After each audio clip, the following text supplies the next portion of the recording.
행복한 4월 마음 따뜻하게 보내세요. 라디오 서울이 함께합니다.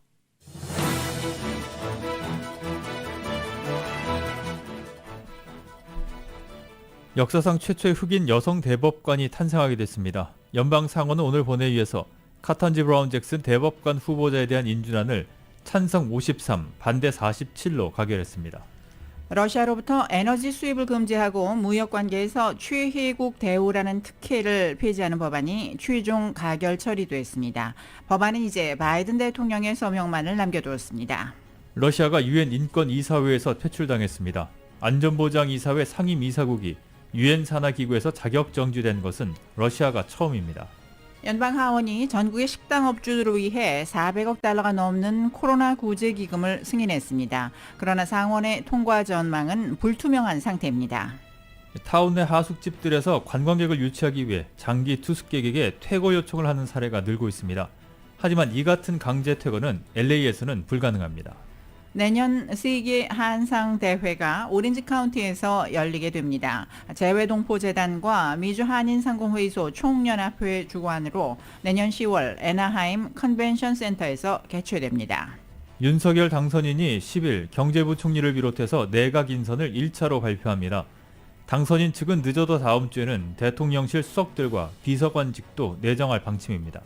윤석열 당선인이 한덕수 국무총리 후보자에 대한 인사청문 요청안을 국회에 제출했습니다. 한 후보자의 재산 관련 논란이 청문회 쟁점이 될 것으로 보입니다.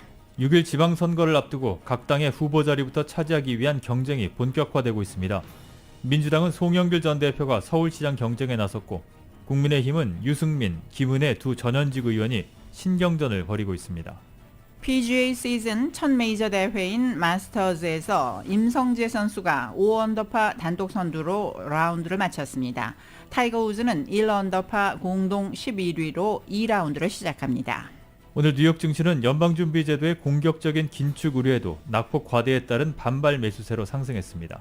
LA로는 오늘 밤과 내일 맑은 날씨 이어지면서 더운 날씨도 계속되겠습니다. 오늘 밤 최저기온은 65도, 내일 낮 최고 95도로 예상됩니다. 이 시간 주요 뉴스는 공항에서부터 목적지까지 모바일 체크인과 첨단 공기순환 시스템을 통해 안전한 기내 환경과 여행을 제공하는 아시아나 항공 제공입니다. 여러분 안녕하십니까? 김미회입니다. 안녕하십니까? 임승찬입니다. 4월 7일 목요일 라디오 서울 이브닝 뉴스 1부 시작하겠습니다.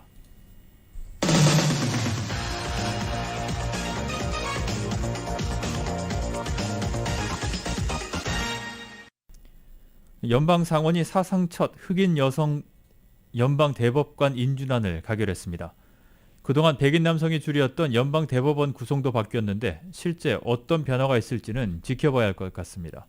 첫 소식 KBS가 보도합니다.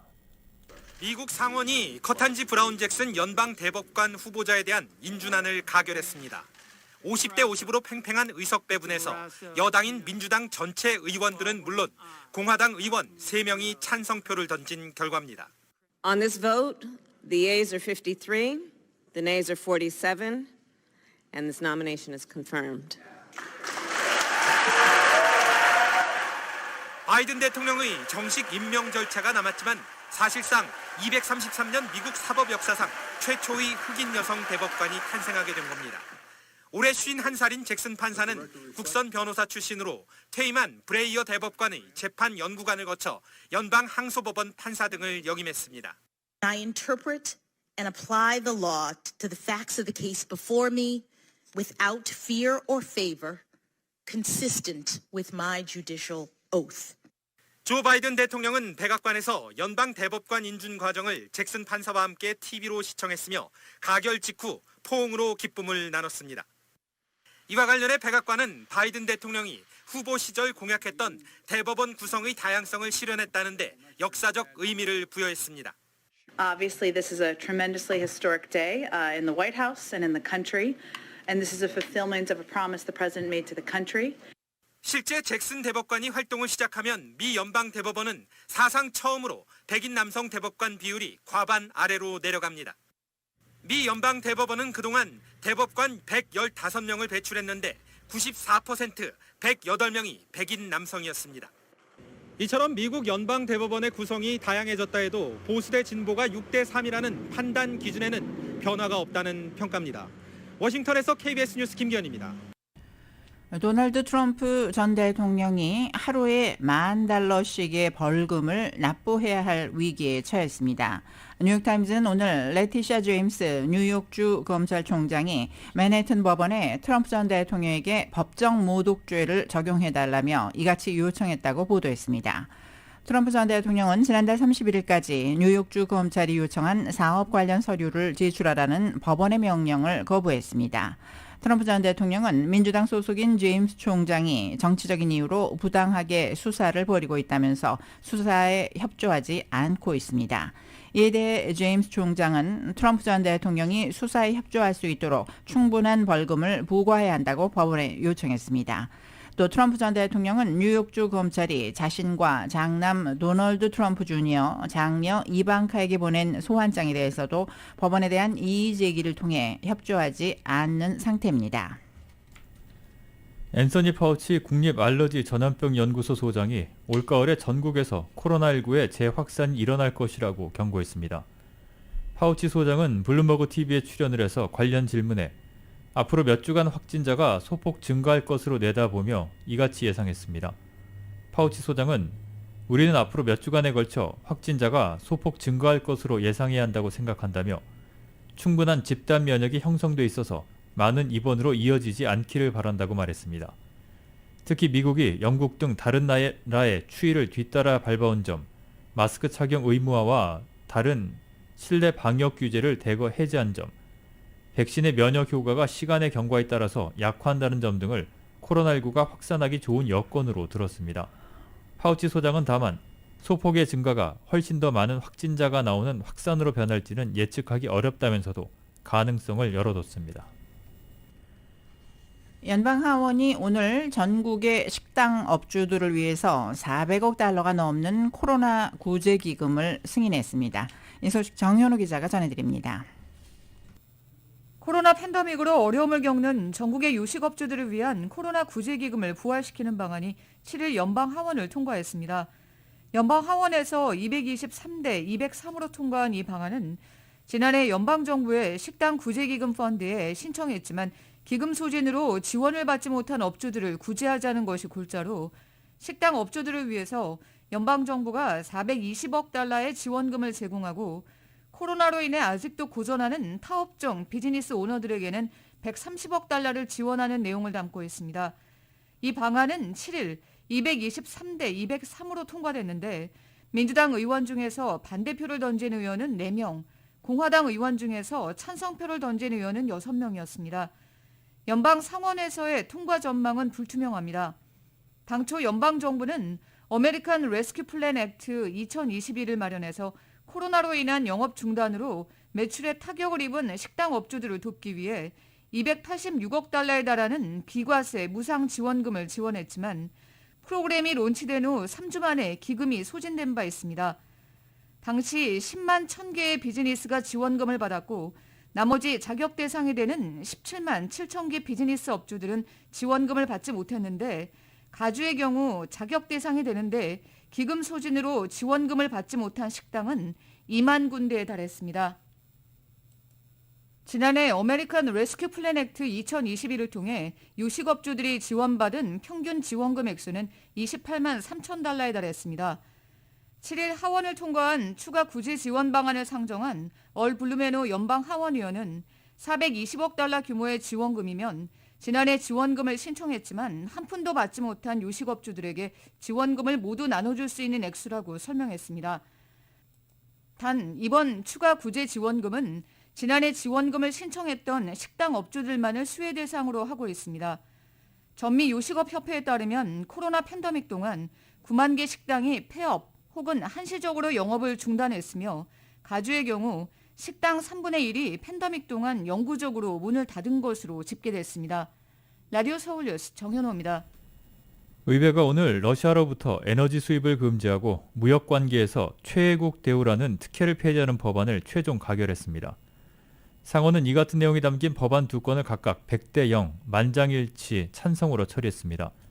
뒤이어 하원 역시 두 법안을 표결에 붙여서 420대 3과 413대 9의 압도적인 찬성으로 통과시켰습니다. 이에 따라 두 법안은 이제 바이든 대통령의 서명만을 남겨놨습니다. 이들 법안은 우크라이나를 침공한 러시아, 또 러시아를 도운 벨라루스에 대해 항구적 정상무역 관계에 따른 최혜국 대우를 박탈하는 내용을 담고 있습니다. 최혜국 대우는 세계무역기구 WTO의 규정에 따라서 두 국가 사이의 무역관계에서 제3국에 부여하고 있는 모든 조건보다 불리하지 않은 대우를 해주는 것을 말합니다. 최혜국 대우가 박탈되면 러시아산 제품과 벨라루스산 제품에 높은 관세를 부과할 수 있게 됩니다. 법안은 또 WTO에서 러시아를 퇴출하고 인권과 관련한 제재 권한을 부여하는 내용이 포함됐습니다. 아울러 석유 제품을 포함해서 러시아로부터 에너지 수입을 금지하도록 하는 조항도 들어가 있습니다. 우크라이나에서 민간인 학살을 저지른 러시아가 유엔 인권이사회에서 퇴출당했습니다. 안전보장이사회 상임이사국이 유엔 산하 기구에서 자격 정지된 것은 러시아가 처음입니다. YTN이 보도합니다. 러시아가 유엔 핵심 기구 가운데 하나인 인권이사회에서 전격 퇴출당했습니다. 러시아군이 우크라이나에서 자행한 대량 학살에 국제사회가 강력하게 단죄를 내린 겁니다. 유엔 총회는 특별회의를 열고 러시아의 인권이사회 이사국 자격정지를 요구하는 결의안을 압도적 찬성으로 가결시켰습니다. 기권표를 제외한 유효표 가운데 한국을 포함해 3분의 2가 넘는 93개 나라가 찬성표를 던졌습니다. 유엔이 반정부 시위대를 무자비하게 진압한 리비아를 퇴출한 적이 있지만 러시아처럼 안보리 상임이사국을 퇴출한 것은 처음입니다. В качестве неправомерного и политически мотивированного шага в целях демонстративного наказания суверенного государства-члена ООН, осуществляющего независимую внутреннюю и внешнюю политику. 러시아와 중국, 북한을 비롯한 24개 나라는 반대표를 던졌습니다. 특히 북한은 러시아의 퇴출을 공개적으로 반대했습니다. 표결에 앞서 발언을 신청하고 객관성이 부족한 정치적 책략이라며 비난했습니다. Prior to considering the draft resolution before us, the independent investigation must be made, and for this, sufficient time and efforts are required. 유엔 인권이사회는 세계 인권 상황을 감시하는 유엔의 핵심 기구입니다. 국제사회는 러시아를 유엔 안보리 상임이사국에서 퇴출해야 한다는 목소리가 많았지만 러시아의 거부권으로 사실상 불가능했습니다. 하지만 유엔 총회에서는 각국이 평등하게 투표할 수 있어 러시아 같은 강대국도 산하기구에서 쫓아낼 수 있다는 걸 보여줬습니다. YTN 김선입니다. 주요 7개국 G7은 우크라이나에서 민간인을 상대로 한 잔혹행위를 벌인 러시아를 상대로 새로운 경제 제재를 부과하기로 했습니다. G7은 성명을 내고 에너지 부분을 포함해서 러시아 경제의 핵심 부분에 대한 신규 투자를 금지하고 일부 상품에 대한 수출 금지를 확대하는 한편 러시아 은행과 국영 기업들에 대한 제재도 강화한다는 데 합의했습니다. 또 블라디미르 푸틴 러시아 대통령의 전쟁 활동을 지원하는 고위층과 그 가족들을 상대로 한 제재도 한층 강화하기로 했습니다. 러시아의 장기적인 전쟁 목표가 우크라이나 전역을 점령하는 것이라고 우크라이나 군 당국이 주장했습니다. 오늘 로이터 통신에 따르면 한나 말리아르 우크라이나 국방부 부장관은 화상 브리핑에서 러시아는 이 기획에 실패했지만 포기하지는 않았다며 이같이 전망했습니다.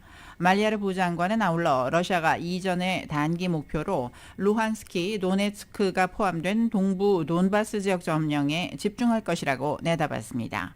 올렉산드르 그루제비치 우크라이나 지상군 부참모장도 수도 방위 관련 화상 브리핑에서 러시아가 키이우를 포기한 것 같지 않다며 머지않아 다시 공격받을 가능성을 언급했습니다.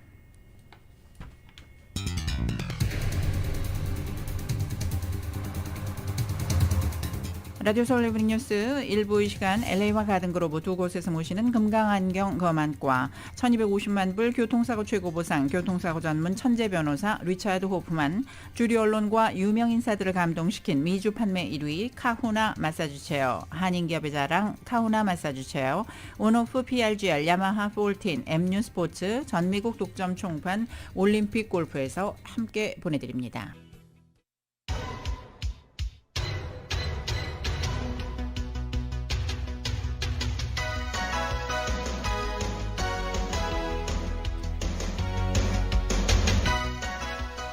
5시 18분 향하고 있습니다. 라디오 서울 에브닝 뉴스 함께하고 계십니다. 이 시간 교통 상황 잠시 살펴보겠습니다. 10번 프리웨이 이스트 방면입니다. 익스포지션 블루버드 구간부터 10마일 정도로밖에는 움직이지 못하면서 정체가 길게 이어지고 있습니다. 110번 프리웨이 노스 방면 교차하는 구간까지 심한 정체 이어지고 있습니다. 110번 프레이 사우스 방면도 역시 101번 사우스와 만나는 구간부터 거북이 걸음으로 움직이고 있습니다. 7마일에서 10마일 정도로 꽉 막혀있는 구간들이 눈에 많이 띕니다. 101번 프레이 사우스 방면 선셋 블루버드 구간부터 가다서다를 반복하면서 역시 정체가 길게 이어지고 있습니다. 추돌 사고 발생한 구간들도 눈에 띕니다. 105번 프리웨이 이스트 방면과 605번이 교차하는 구간, 60번 웨스트 방면은 브레아 캐년 로드 구간에 각각 조금 전 추돌 사고 발생했습니다. 이 밖에 10번 프리웨이 이스트 방면 로즈미드 블루버드 구간에 교통 위험 신호 켜져 있습니다. 끝까지 안전운전 하시기 바랍니다. 교통 상황이었습니다. 네, 목요일 이브닝 뉴스 1부 함께하고 계십니다. 타운의 하숙집들이 한국에서 오는 관광객들을 유치하기 위해서 장기 투숙객에게 퇴거 요청을 하는 사례가 늘고 있다고 합니다. 하지만 이 같은 퇴거는 사실상 불가능에 가깝다는 전문가들의 의견이 나오고 있습니다. 자세한 내용 이은 기자가 보도합니다. 타운에서 직장을 다니는 한인 남성 박 씨는 지난달 현재 거주하는 하숙집에서 갑작스럽게 퇴거 요청을 받는 황당한 처지에 놓였습니다. 코로나 팬데믹이 한창이었던 2020 10월경 박 씨는 타운 인근에 가정집 형태의 여행 투숙객을 받아오던 건물에 방 한 칸을 렌트해 지난 1년 6개월 동안 머물러 왔습니다. 그러나 최근 팬데믹 상황이 나아지자 집주인은 박 씨가 머무는 방에 이미 관광객 투숙 예약을 받아놓았다며 박 씨에게 서둘러 방을 비워달라고 독촉했습니다. 박 씨는 그동안 렌트비를 단 한 번도 밀린 적이 없었는데도 하루아침에 관광객이 들어오니 방을 비워달라는 집주인의 요구가 괘씸했지만 더 이상 실갱이를 하고 싶지 않아 이사할 곳을 알아보기로 했습니다. 관광객 대상 단기 투숙 시설로 운영되어 오던 가정집들이 팬데믹 동안 관광객 발길이 뚝 끊기면서 하숙집으로 바뀌어 운영되어 오다 최근 코로나 사태가 개선돼 관광객 수요가 늘어나자 건물주들이 이윤이 박한 하숙생 대신 관광객을 받기 위해 세입자들을 내쫓는 경우가 늘어나고 있습니다. 이승호 변호사는 LA시에서는 정당한 사유 외에는 세입자의 퇴거를 허용하지 않는 렌트 컨트롤이 있어 집주인들의 막무가내식 세입자 퇴거는 사실상 불가능하다고 밝혔습니다. 자신의 테넌트들을 내보내려고 그러면은 정당한 사유가 있어야 돼요. 그러니까 그 정당한 사유 중에 하나는 돈을 안 냈다든가 아니면 거기서 일종의 범죄적인 행위가 벌어졌다든가 이런 거 아니면은 이빅션이 가능하지가 않아요. 뿐만 아니라 LA 카운티의 경우에도 세입자의 강제 퇴거를 금지한 세입자 퇴거 유예 조처가 올해 말까지 유지되다 보니 LA 카운티 내 세입자들을 퇴거시키는 것은 사실상 불가능이라고 설명했습니다. 모라토리엄이 아직도 지금 발효 중이에요. 그렇기 때문에 모라토리엄 중에 아주 핵심은 뭐냐면은 아까 말한 것처럼 정당한 사유, 아까 내가 말한 사유가 있는데 그 정당한 사유 외에는 테넌트들을 이빅션 할 수가 없어요. 하지만 LA 카운티만큼은 올해 말까지는 그 모라토리엄이 아직도 이 같은 법적 보호장치 때문에 집주인이 쉽사리 세입자들을 강제로 퇴거시킬 수 없는 상황이라는 것입니다. 이제 테넌트가 결국은 안 나갈 경우에는 집주인이 이빅션 프로세스를 해야 되는데, 그러니까 퇴거명령 프로세스를 해야 되는데 퇴거명령 프로세스가 법원에서 그게 받아들여져 보이지는 않는 것 같아요. 가장 통상적인 퇴거 분쟁의 사유인 소음의 경우에도 세입자가 렌트비를 제때 납부하고 불법 행위를 하지 않는 경우 퇴거의 사유가 되기는 매우 어렵다고 전했습니다. 강제 퇴거에 맞설 수 있는 법적 조처가 마련되었음에도 이에 대한 정보 부족으로 건물주의 횡포에 휘둘리는 세입자들이 많아 관련 정보 공유가 시급하다는 지적입니다. 라디오 서울 뉴스 이은입니다. 주 하원 의원 선거에 출마한 한인 후보들의 후원금이 상대 후보에 비해서 상당히 뒤처진 것으로 나타났습니다. 주 총무처가 공개한 지난해 12월 31일 현재 모금 현황에 따르면 주 하원 73지구의 최석호 의원은 14만 8천여 달러를 모금한 것으로 나타났습니다. 상대 후보인 현 74지구의 코티 패트리 노리스 후보의 80만 7천여 달러에 비해 크게 부족한 상황입니다. 주 하원 40지구에 출마하는 애니조 후보는 11만 3천 달러의 모금액을 보고해 현직인 슈젯 발라데어스 의원과 경쟁자인 필라 샤이보 후보에 비해서 10만에서 40만 달러가 적었습니다. 주하원 67지구에 도전장을 내민 유수연 후보는 공식 출마가 늦어 모금의 현황은 나오지 않았습니다. 유수연 후보의 상대인 샤론 쿼 실바 의원의 경우 지난해 연말까지 44만 7천여 달러의 후원금을 모금한 것으로 보고했습니다. 오미크론 하위 변이인 BA.2가 우세종이 되면서 감염자도 늘어나는 모습입니다. 바바라 페로 LA 카운티 보건국장은 LA의 코로나19 확진자의 47%가 BA.2의 바이러스에 감염된 것으로 나타났다고 밝혔습니다. 이로 인해서 지난 7일간 하루 평균 확진자 수도 전주에 비해서 약 33% 증가한 878명을 기록했습니다. 신규 확진자 수가 아직은 적은 것으로 보이지만 자가진단을 통해서 확진 여부를 확인하는 주민들이 많은 만큼 실제 확진자 수는 이보다 더 많을 것이라는 게 보건국의 설명입니다. 그나마 다행인 것은 병원 입원 환자 수가 아직은 300명 미만을 기록하고 있다는 점입니다. 오늘 현재 코로나19로 병원에 입원한 주민은 278명으로 집계됐고 신규 확진자는 1088명, 그리고 사망자는 15명이 보고됐습니다. 오렌지 카운티의 코로나19 입원 환자가 소폭 증가세를 보였지만 여전히 낮은 수준을 유지하고 있습니다. 카운티 보건국은 오늘 현재 입원 환자는 어제보다 11명이 늘어난 78명이며 이 가운데 16명이 중환자실에서 치료를 받고 있다고 설명했습니다. 신규 확진자는 142명, 사망자는 9명이 보고됐습니다. 오렌지 카운티의 인구 10만 명당 확진자는 3.5명이며 확진율은 1.9%입니다. 오늘까지 백신 접종을 완료한 오렌지 카운티 주민은 245만 2천여 명으로 지난주와 비교해 4천 명이 증가했습니다. 부스터샷 접종을 마친 주민은 124만 4천 명으로 지난주보다 10만 명이 늘어났습니다. 코로나19 백신 접종을 한 5세에서 11세 사이 어린이는 8만 6,800명으로 집계됐지만 여전히 18만 1천여 명의 어린이들은 백신 접종을 하지 않았다고 보건국은 설명했습니다. 내년 세계 한상대회가 오렌지 카운티에서 열립니다. 재외동포재단은 한국 시간 6일 여의도에서 제40차 운영위원회를 열고 오렌지 카운티를 2023년 제21차 세계 한상대회 개최지로 결정했습니다. 세계 한상대회가 해외에서 열리는 것은 2002년 첫 대회 개최 후 21년 만에 처음입니다. 재외동포재단은 미주 한인상공회에서 총연합회 산하, 뉴욕과 달라스, 아틀란타, 그리고 오렌지 카운티 등 4개 지역에 유치 신청을 받아 현장 방문 실사를 했고 이 가운데 오렌지 카운티와 달라스를 최종 후보로 추천했습니다. 운영위에서는 컨벤션 센터와 호텔 등 시설, 인프라와 한인사회와 주류사회의 협력 가능성, 선정단체의 대회 개최 의지 등에서 높은 점수를 받은 오렌지 카운티를 최종 개최지로 선정했습니다. 제21차 세계 한상대회는 재외동포재단과 대회를 유치한 미주 한인상공회의소 총연합회 주관으로 내년 10월 애나하임 컨벤션 센터에서 열립니다. 올해로 4.29 폭동 30주년을 맞은 가운데 한인장학재단 9429 장학재단이 28회 장학생을 모집합니다. 이 소식 정현호 기자가 전해드립니다. 올해로 4.29 폭동 30주년을 맞은 가운데 전신 4.29 장학재단인 한인장학재단이 대학생과 대학 입학 예정자들을 대상으로 장학생 모집에 들어갔습니다.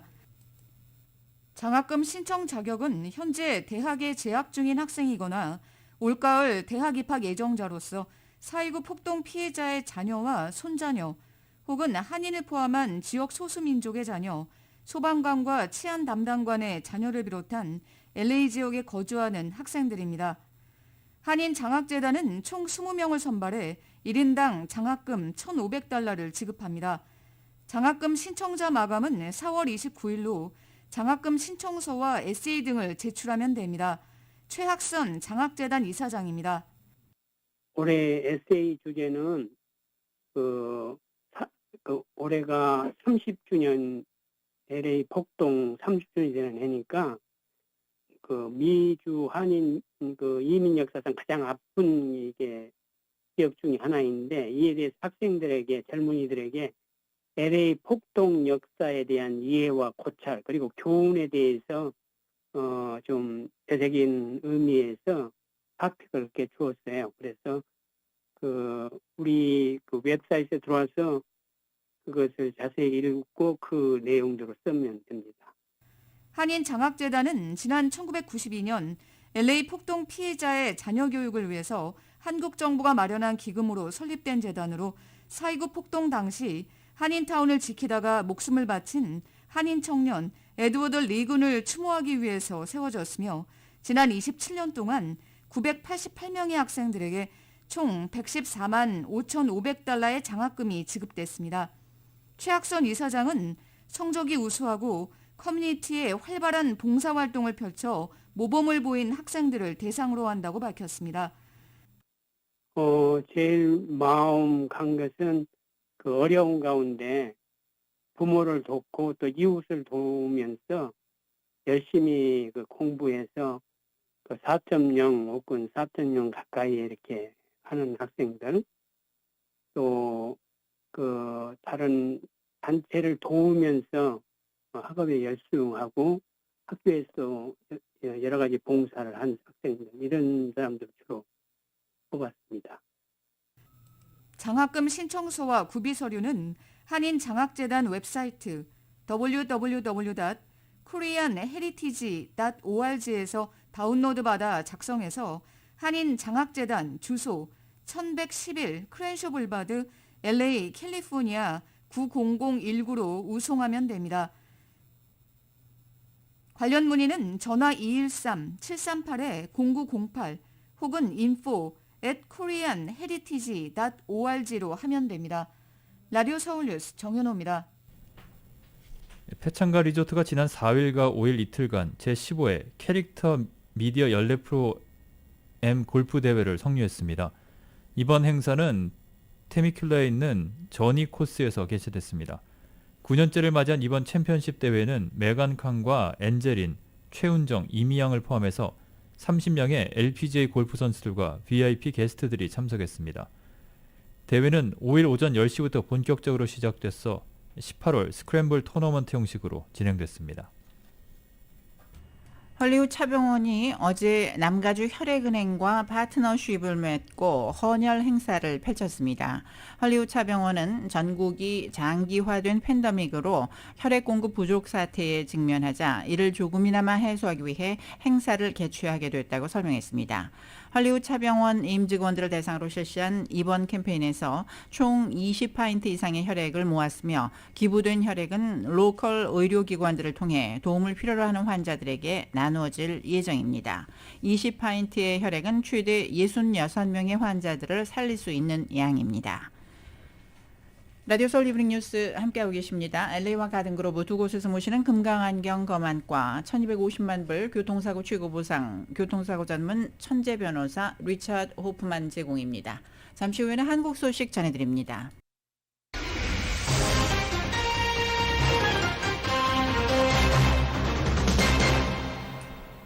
이브닝 뉴스 일부 한국 소식입니다. 윤석열 대통령 당선인이 한덕수 국무총리 후보자에 대한 인사청문 요청안을 국회에 제출했습니다.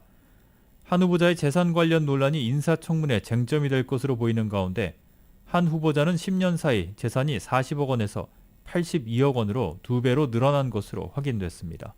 KBS가 보도합니다. 새 정부 초대 국무총리 후보자로 지명된 한덕수 전 총리.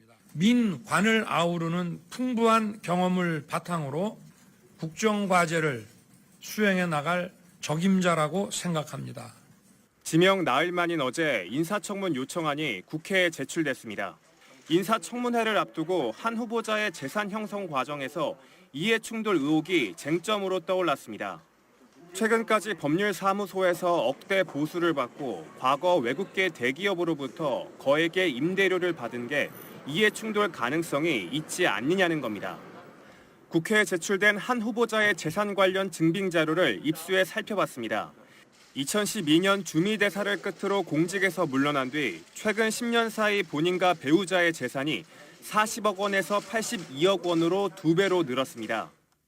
구체적으로는 서울 종로구에 있는 주택의 개별 단독주택 공시가격이 2배 가까이 늘었고 본인과 배우자의 예금도 25억 3천만 원에서 51억 5천만 원으로 증가했습니다.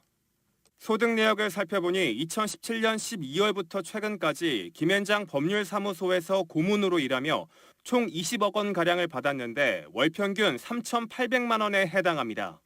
민주당은 한 후보자의 재산 증식 과정에서 문제가 없었는지 돋보기 검증에 나서겠다고 예고했습니다. 지금 적격하다 아니다라는 것을 판단하는 것은 이른 시기인 것이고요. 그것을 판단할 수 있게끔 하기 위해서라도 아주 철저하게 검증을 할 수밖에 없다.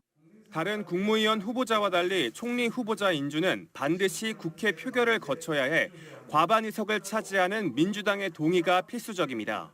국회는 이번 달 26일인 한 후보자 청문 기한에 맞추기 위해 조만간 인사청문 특별위원회를 꾸려 한 후보자에 대한 인사청문회를 열 예정입니다. KBS 뉴스 유호윤입니다. 윤석열 당선인이 오는 10일 경제부 총리를 비롯해서 내각 인선을 1차로 발표할 예정인 가운데 대통령 비서실장은 안개 속입니다. 당선인 측은 늦어도 다음 주에는 대통령실 수석들과 비서관직도 내정할 방침입니다. YTN의 보도입니다. 윤석열 당선인은 오는 10일 직접 경제부총리를 포함한 1차 내각 인선을 공개합니다. 장제원 당선인 비서실장은 검증 보고서가 오는 대로 낙점된 사람은 다 발표할 것이라고 말했습니다. 내각은 윤곽이 드러났지만 대통령 비서실장 자리는 여전히 안개 속입니다. 장제원 실장뿐 아니라 후보군에 올랐던 권영세 의원도 의원직을 내놓을 생각이 없다고 거듭 선을 그었습니다. 나는 국회로 갈 거예요. 진작에 비서실장은 다른 좋은 분으로 가는 걸로 나는 생각을 하고 있어요. 그리고 나는 의원직을 버려야 되는 자리에 대해서 생각을 전혀 안 하고 있고. 내각과도 손발에 맞춰야 하는 비서실장 인선을 두고 고심이 깊어지는 가운데 당선인 측은 국가정보원장을 둘러싼 하마평에 대해선 부인하며 취임 이후 지명할 것이라고 밝혔습니다. 국정원장은 당선인 신분이 아닌 현직 대통령만 지명할 수 있기 때문이란 설명입니다. 30대 장관 후보자가 없다는 지적에는 지역이나 성별, 세대보다는 일로 성과를 내는 인물을 발탁하는 것이 국민 통합에도 도움이 된다고 반박했습니다. 인수위 관계자는 YTN과 통화에서 이번 주 후반 늦어도 다음 주에는 대통령실 수석들과 비서관도 내정될 것이라고 밝혔습니다. 신원 조회 등을 거쳐 새로 옮기는 집무실에 들어가려면 빠르게 인선을 마쳐야 하는 만큼 속도를 내고 있다는 겁니다. 취임과 동시에 반드시 국방부 청사로 출근하겠다는 윤 당선인의 집무실 이전을 위한 작업도 시작됐습니다. 앞서 5월 10일 입주가 가능하냐 불가능하냐를 두고 당선인과 인수위 대변인 간 혼선이 빚어진 것을 의식한 듯 인수위에선 추가 브리핑을 열고 집무실 이전에 대해 세세하게 설명하며 취임 날부터 대통령 직무를 가능하게 할 것이라고 거듭 강조했습니다. 아직 어디서 일할지 모르는 인수위 관계자들은 이사할 채비를 하면서도 어수선한 분위기입니다. YTN 엄인주입니다. 대통령직 인수위원회가 정부 조직 개편을 새 정부 출범 이후로 미루기로 했습니다. 윤석열 정부 첫 내각도 현 정부 조직대로 꾸리기로 했는데 폐지를 공약했던 여성가족부 장관 역시 우선은 발표될 예정입니다. KBS가 보도합니다. 예정이 없던 기자회견을 연 안철수 인수위원장. 인수위 기간 중 정부 조직 개편을 추진하지 않겠다고 못 박았습니다. 이유는 경제와 외교 안보 상황 때문이라고 했습니다. 엄중한 상황을 고려해서 민생 안정과 외교 안보 등 당면 국정 현안에 집중하는 것이 바람직하다고. 조직 개편은 새 정부가 출범한 뒤 각계각층의 의견을 듣고 차분하고 심도 있게 추진하겠다고 밝혔습니다. 특히 야당 의견을 존중하겠다고도 했습니다. 5년 단위로 정부 조직 뜯어고치는 게 과연 맞느냐. 30년을 내다보고 여야가 합의해가면서 정부 조직법을 만드는 게 맞다. 이런 지적도 하셨기 때문에. 이에 따라 조각 작업은 현행 정부 조직대로 추진됩니다. 폐지설이 돌았던 중소벤처기업부, 윤 당선인이 폐지를 공약했던 여성가족부의 장관 인선도 우선은 이뤄집니다. 특히 여가부의 신임 장관은 조직의 문제점을 파악하고 개편 방안을 만들게 될 것이라고 안 위원장은 말했습니다. 다만 여가부 폐지 공약을 재검토하는 건 아니라고 선을 그었습니다. 현재 여전히 유효하다. 그런데 이 문제에 관해서 또 많은 분들께서 지금 여러 견해를 표명하고 있기 때문에 이르면 오는 10일 일요일 내정이 끝난 경제부총리와 일부 장관 후보들이 발표될 전망입니다. 윤 당선인이 직접 발표할 계획인데 국정원장의 경우 법적으로 당선인 신분에선 지명할 수 없기 때문에 취임 이유가 될 것이라고 당선인 측은 밝혔습니다. KBS 뉴스 김성수입니다. 대통령 집무실 이전을 앞두고 국방부가 이사 계약을 체결했습니다. 국방부는 오늘 오전부터 본격적인 이사 작업을 시작한 뒤 다음 달 14일 이전을 완료하겠다는 방침입니다. YTN입니다. 국방부 본관 1층, 사무실 문 앞마다 커다란 포대 자루가 나와 있습니다. 직원들은 너나 할 것 없이 포대를 카트에 실어 건물 밖으로 옮깁니다. 대통령 집무실을 맞이하게 된 국방부가 이사를 준비하는 모습입니다. 국방부는 이삿짐을 줄이기 위해 이렇게 파쇄 차량을 불러서 불필요한 서류 등을 파쇄하고 있습니다. 국방부는 임시국무회의에서 대통령 집무실 이전 비용 360억 원이 승인된 지 하루 만에 이사업체와 계약을 체결했습니다. 통신 네트워크 설치 비용이 좀 들어갈 걸로 보이고요. 그다음에 순수하게 이전 비용이 들어갈 수 있고 일부 시설 보수 같은 게 필요하지 않겠습니까?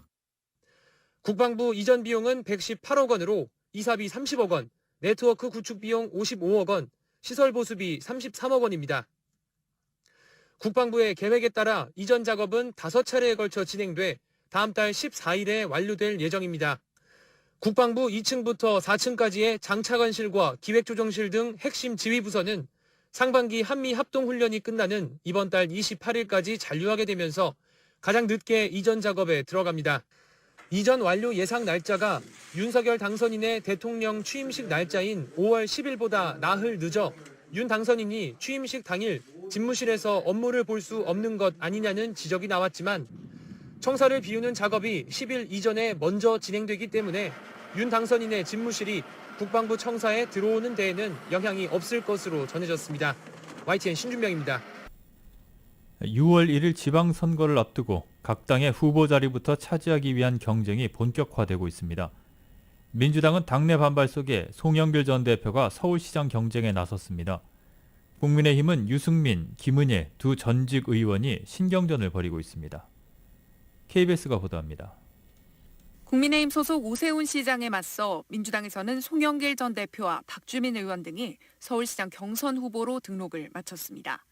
송 전 대표는 승리의 마중물이 필요하다면 피하거나 외면하지 않는 것이 당 대표를 했던 자신의 숙명이라고 밝혔습니다. 하지만 사적 욕망이다. 소탐 대실에 빗댄 송탐 대실 같은 당내 비판이 이어졌습니다. 패배한 민주당의 태도와 자세, 신뢰 문제까지도 연결이 되기 때문에 오히려 타격이 더 클 수밖에 없는 것이라고 봅니다. 그래서 이건 진짜 송탐대실이에요. 최대 격전지로 불리는 경기지사 선거. 민주당에선 조정식 안민석 의원, 염태영 전 시장이 경선 후보로 등록했습니다. 합당 마무리 단계인 새로운 물결 김동연 대표와 치열한 경쟁을 예고했습니다. 남 뒷다리 잡을 때가 아니라 발목 잡을 때가 아니라 힘차게 앞으로 뛰어나갈 때입니다. 국민의힘에서는 대선 주자였던 유승민 전 의원과 윤석열 당선인의 대변인을 지낸 김은혜 의원의 경쟁이 치열합니다. 지금 이번 선거에서 가장 중요한 거는 저는 윤심이다, 명심이다, 박심이다 이런 게 아니라 바로 경기도민들의 민심 아니겠습니까? 김은혜에겐 경기도에 대한 고민이 있었고 유승민 전 대표님 말씀 들으면 정교 은퇴에 대한 고민이 있으셨다고 하던데요. 국민의힘의 복당에 경기지사에 출마하겠다고 했던 강용석 변호사는 최고위원회 투표 결과 복당이 거부됐습니다. KBS 뉴스 손서영입니다. 지금까지 한국 소식 전해드렸습니다. 이브닝 뉴스 1부 함께하고 계십니다. 주류 언론과 유명 인사들을 감동시킨 미주 판매 1위 카우나 마사지 체어, 한인기업의 자랑 카우나 마사지 체어, 온오프 PRGR, 야마하 볼틴, M뉴 스포츠, 전미국 독점 총판, 올림픽 골프에서 보내드리고 있습니다. 잠시 후에 경제 소식 이어집니다.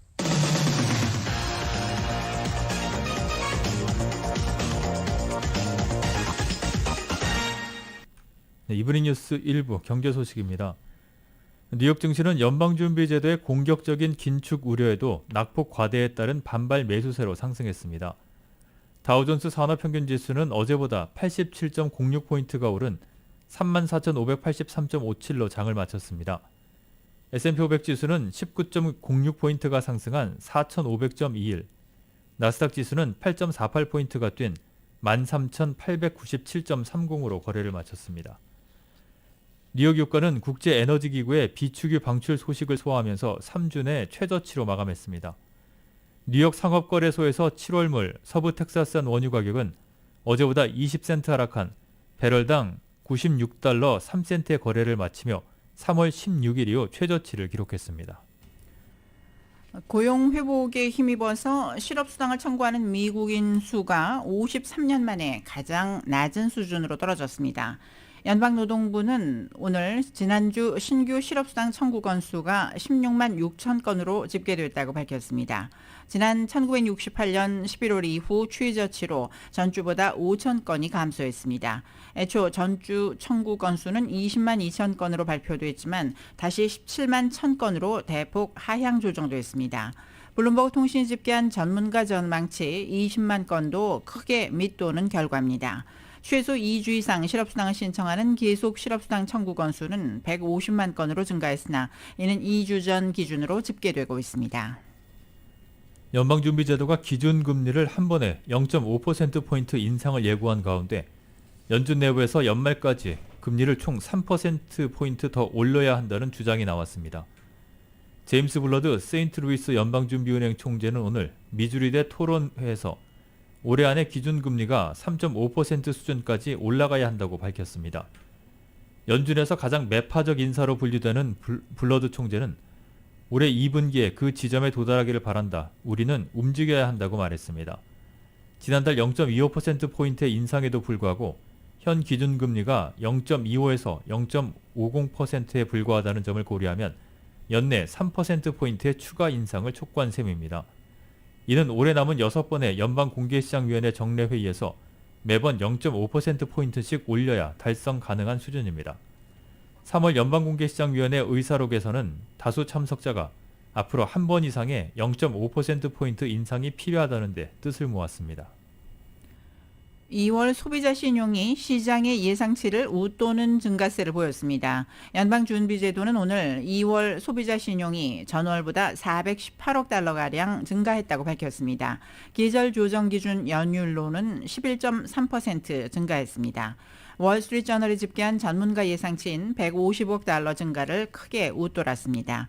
지난해 1월 수치는 68억 달러 증가해서 89억 달러 증가로 수정됐습니다. 연율로는 2.4% 증가했습니다.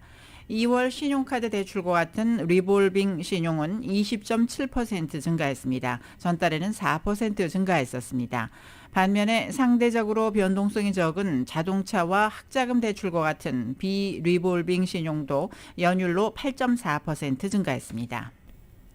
제넷 옐런 재무장관은 폭발적으로 시장 규모가 확장하고 있는 가상화폐에 대한 강화된 제도적 규제 필요성을 언급했습니다. 옐런 장관은 오늘 워싱턴 DC에 있는 아메리칸대 강연에서 은행과 전통적 금융권이 디지털 자산 시장 관여를 확대함에 따라 규제의 틀이 이들 새 행위에 따른 위험을 적절히 반영할 필요가 있다고 말했습니다. 그는 디지털 자산 거래소 등과 같은 새로운 형태의 거래소들은 적절한 형태의 관리를 받아야 한다고 강조했습니다. 우리의 규제틀은 경제와 금융체계를 어지럽힐 수 있는 위험을 관리하면서도 혁신을 뒷받침하는 방향으로 설계돼야 한다고도 했습니다. 옐런 장관은 중앙은행 디지털 화폐 CBCD 발행에 대해서는 수년이 걸릴 수 있는 일이며 결론은 알 수 없다는 신중한 태도를 취했습니다. 그는 어떤 결론에 도달할지 아직 모르겠지만 CBDC 발행은 중대한 일이고 몇 달이 아닌 수년에 걸친 발전을 위하는 도전이라는 점을 분명히 해야 한다고 강조했습니다. 독자적인 가상화폐 발행을 추진하다 포기한 메타 플랫폼 옛 페이스북이 또 다른 가상화폐 도입을 준비하고 있다고 파이낸셜 타임즈 등이 보도했습니다.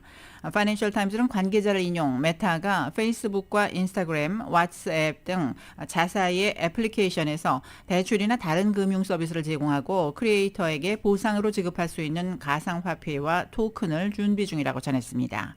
메타는 내부적으로 이 가상화폐에 자사의 CEO인 마크 저커버그의 이름을 딴 저커벅스라는 이름을 붙였습니다.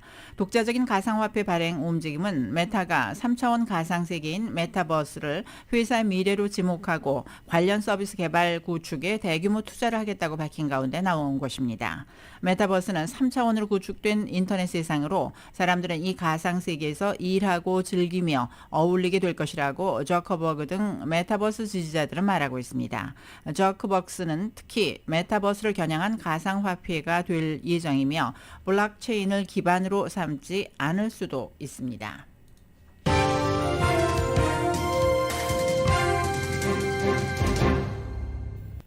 네, 스포츠 소식 전해드립니다. PGA 투어 시즌 첫 번째 메이저 대회 마스터스에서 임성재 선수가 단독 선두를 기록 중입니다. 임성재 선수는 13번 홀에서 이글을 치는 등 오늘 이글 1개와 버디 4개, 보기 2개를 묶어서 5언더파 67타를 치며 1라운드를 단독 선두로 마쳤습니다. 카메론 스미스가 한타 뒤진 단독 2위, 그리고 더스틴 존스 등이 3언더파 공동 3위 그룹을 형성 중입니다. 타이거 우즈는 오늘 버디 3개, 보기 2개로 1언더파 71타를 치면서 케빈 나든과 함께 공동 10위를 달리고 있습니다. 이경훈 선수는 2오버파 74타로 공동 43위, 김시우는 4오버파 76타, 공동 72로 1라운드를 마쳤습니다. 메이저리그가 오늘 개막을 했습니다. 이 피츠버그 파이러츠의 박효준 선수는 세인트루이스 카디널스와의 원정 경기에 9번 2루수로 선발 출전을 해서 3타수 1안타를 기록했습니다. 하지만 팀은 0대9로 패했습니다. 시카고 컵스와 미러키 브루어스와의 경기는 시카고가 5대4로 승리를 거뒀고 캔사시티 로열도 클리브랜드 가디언스에 3대1로 승리를 했습니다. LA 엔젤스와 휴스턴 애스트로스와의 경기는 잠시 뒤인 6시 38분에 시작이 됩니다. 엔젤스에서는 쇼헤이 오타니 선수가 선발로 등판을 합니다. 샌디에고 파드레스와 아리조나 다이아몬드백스와의 경기는 6시 40분에 시작이 됩니다. 샌디에고의 김하성 선수는 8번 유격수로 선발 라인업에 이름을 올렸습니다. 신시내티와 아틀란타와의 경기 3회 초가 끝난 현재 신시내티가 3대0으로 앞서고 있고 뉴욕 매츠와 워싱턴 내셔널스와의 경기는 2회 현재 0대0입니다. 한편 LA 다저스는 내일 콜로라도 락키스와 원정 경기로 시즌을 시작합니다. 경기는 낮 1시 10분에 시작되고 이 경기는 스포츠넷 LA를 통해서 중계됩니다.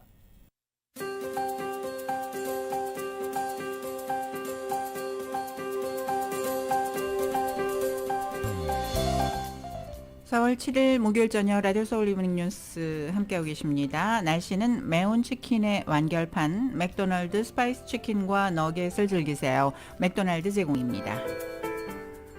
LA 다운타운의 현재 기온 90도를 나타내고 있습니다. 금요일 저녁 6시까지 LA 일대 폭염주의보가 발효 중입니다. 오늘 밤도 역시 맑은 날씨가 이어지겠고 바람이 5마일에서 10마일 정도로 불겠습니다. LA 지역 밤 최저 65도, 내일 낮 최고 기온은 95도가량을 보이겠습니다. 한편 내일 밤 최저 기온은 61도입니다. 토요일부터는 낮 기온이 80도대로 낮아지겠고 일요일에는 70도대로 더 내려가겠습니다. 내일 낮 최고 기온 오렌지 카운티 지역은 97도, 밸리와 인랜드 엠파이어 100도까지 올라갑니다. 해안 지역은 84도로 예상됩니다. 하와이 호놀룰루 오늘 저녁 곳에 따라 흐리겠고 바람이 10마일에서 20마일 정도로 불겠습니다. 밤 최저 71도, 내일 낮 최고 기온은 81도입니다. 한국은 오늘도 전국이 대부분 맑은 날씨 보이는 가운데 건조한 날씨도 이어지고 있습니다. 낮 기온은 서울이 20도, 강릉 22도, 대구 23도로 남부지방은 다소 덥게 느껴지겠습니다. 날씨는 매운 치킨의 완결판 맥도날드 스파이스 치킨과 너겟을 즐기세요. 맥도날드 제공입니다. 라디오 서울 이브닝 뉴스 1부 지금까지 LA와 가든그로브 두 곳에서 모시는 금강안경 검안과 1250만 불 교통사고 최고보상 교통사고 전문 천재 변호사 리차드 호프만, 주류 언론과 유명 인사들을 감동시킨 미주 판매 1위 카후나 마사지 체어, 한인기업의 자랑 카후나 마사지 체어, 온오프 PRGR, 야마하 14, MU 스포츠, 전미국 독점 총판, 올림픽 골프에서 보내드렸습니다.